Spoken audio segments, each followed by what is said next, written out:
Hello mga kapakpak. Hello. Gumala na naman po ang inyong agilang gala. At Hello. nandito ako sa Cainta, layo. From Las Hello, Bella. Piñas to Oo. Cainta. At kasama Oo, ko si nandito na Benedict kami. Baluyot, ang aking kaklase noong pang college days sa UST. O, di ba? Wala Imagine pa si nyo, Emma Tiglaw. ilang taon na tayong graduate batch, ano tayo? 87. 87, Oo nga. 2025 na Baon ngayon. na So, kaya kayo dito. more or less, alam nyo na ang age namin. At ako'y nandito Oo, po ang layo ng sa Elle. tahanan ng ating Ang pong layo pa ng kaibigan na si Elle. Arnel Ignacio.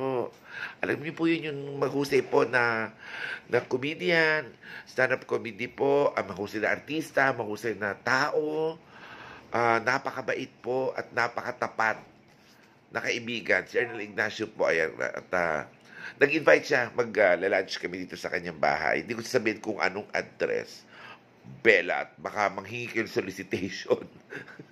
Tsaka yung mga pagpapaligan ng basketball. Hindi po. Basta po, andito kami. Magla-lunch kami dito kay Arnel Ignacio. Napakabait na tao. Wala po akong masasabing hindi maganda. Napakahusay na kaibigan. At saka po, very honest.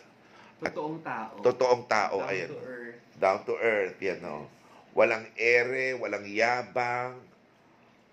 Arnel Ignacio po, ayan ha. For mayor. Charot. Ibobotong mayor. Ayun po ha. Basta po, update ko na lang kayo. So far, ito na kami. Magla-lunch kami sa bahay mismo ng aking kapatid na si Arnel Ignacio. Bye-bye mga kaagilang gala.